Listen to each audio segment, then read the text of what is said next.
Hello everyone, எல்லாரும் எப்படி இருக்கீங்க? நீங்கள் எல்லாரும் சந்தோஷமாகவும் நிம்மதியாகவும் இருப்பீங்கன்னு நான் நம்புகிறேன். நம்ம லாஸ்ட் வீடியோவில் ஆழ் மனசுக்கிட்ட நம்ம டெய்லியும் பேசக்கூடிய அண்ட் சொல்லக்கூடிய வார்த்தைகள் என்ன, தென் சொல்லக்கூடாத வார்த்தைகள் என்ன அப்படிங்கிறத பற்றி ப்ரீஃபாக பார்த்தோம்.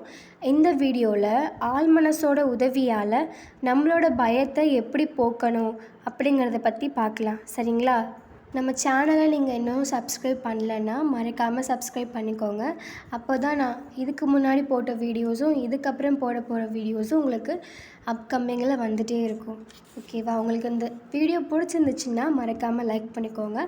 உங்கள் ஃப்ரெண்ட்ஸ்க்கும் இது ஹெல்ப்ஃபுல் அண்ட் யூஸ்ஃபுல் அப்படின்னு தோணுச்சுன்னா உங்கள் ஃப்ரெண்ட்ஸ்க்கும் நீங்கள் ஷேர் பண்ணுங்கள். வாங்க நம்மளோட பயத்தை நீக்கிறதுக்கான வழிகள் என்னென்னு பார்ப்போம். பேசிக்காக நம்ம 4 பேர் முன்னாடி பேசணும் அப்படின்னாலே ரொம்ப நர்வஸாக இருப்போம்.